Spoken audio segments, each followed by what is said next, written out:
ترکی میں آنے والا 7.9 شدت کا زلزلہ، 40,000 لوگوں کی اموات، 10 لاکھ سے زائد لوگ زخمی، ہنستے بستے لوگ اور گھر پل بھر میں مٹی کا ڈھیر ہو گئے۔ قدرتی طور پر آنے والی اس آفت نے جہاں ترکی کی سلطنت کو ہلا کے رکھ دیا، وہیں افواہوں اور سوالات کا انبار بھی لگا دیا۔ کیا یہ زلزلہ قدرتی تھا یا کسی ٹیکنالوجی کی مدد سے ترکی کو نقصان پہنچانے کی ایک کوشش؟ کوئی ملک ایسا کیوں کرے گا؟ آخر ترکی کے پاس ایسا کیا ہے اور یہ کتنا طاقتور ملک ہے؟ امریکہ اور یورپی ممالک اس سے خوف زدہ کیوں ہیں؟ انہی سب سوالوں کا جواب جانیں گے ہم آج کی اس ویڈیو میں۔ یہی سچ ہے کے ساتھ خوش آمدید۔ ترکی ایک اسلامی ملک ہے اور اس کا شمار دنیا کے طاقتور ممالک میں ہوتا ہے۔ حالانکہ ترکی کے پاس کوئی ایٹمی ہتھیار موجود نہیں ہے، لیکن اس کے باوجود یہ وہ واحد اسلامی ملک ہے جو صحیح معنی میں نہ صرف امریکہ کو منہ توڑ جواب دیتا ہے بلکہ آنکھوں میں آنکھیں ڈال کر بات بھی کرتا ہے۔ لیکن آخر ترکی میں ایسی کیا بات ہے جو وہ اتنا پاورفل ہے؟ آئیے جانتے ہیں۔ ترکی کا کل رقبہ 7,87,562 کلومیٹر ہے، جبکہ اس کی کل آبادی تقریباً 80 ملین ہے۔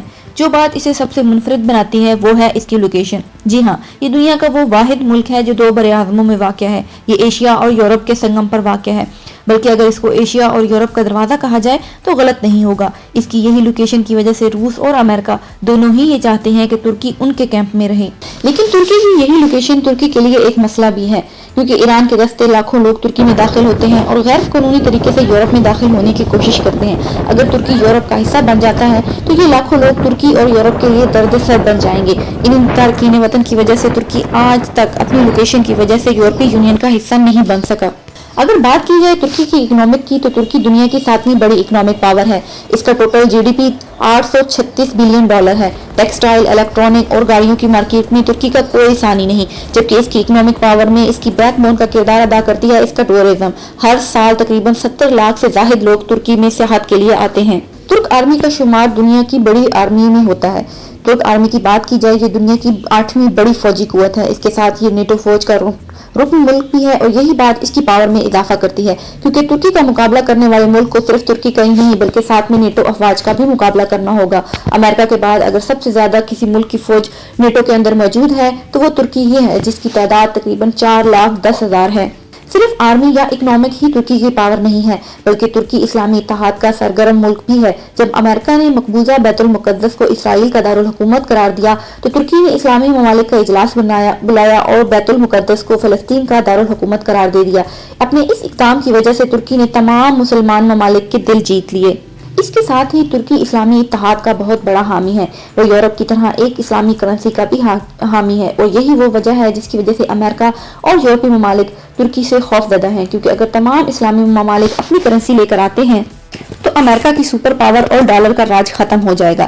امریکہ سے اختلاف کی ایک وجہ وہ فوجی بغاوت بھی ہے جسے ترک عوام نے تو ناکام بنا دیا۔ اس کے ایک اہم رکن فتح اللہ گولن جو کہ اس وقت امریکہ میں موجود تھے، ترک حکومت کے بے پناہ اصرار پر بھی امریکہ ان کو واپس کرنے پر تیار نہیں، اس لیے ترک حکومت کا جھکاؤ اب روس کی طرف زیادہ ہے۔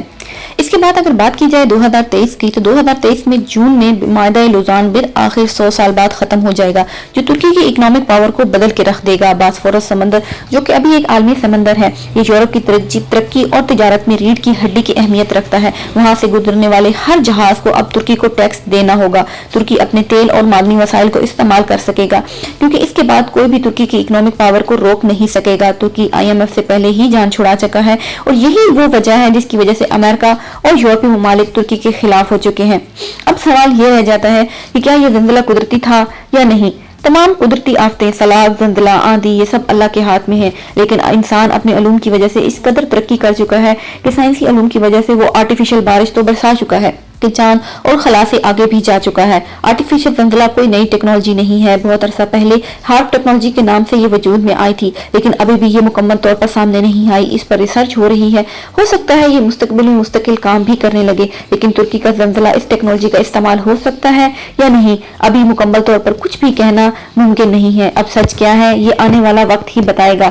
امید ہے آپ کو یہ ویڈیو پسند آئی ہوگی۔ ملتے ہیں ایک نئی ویڈیو کے ساتھ، تب تک اپنا خیال رکھیے گا۔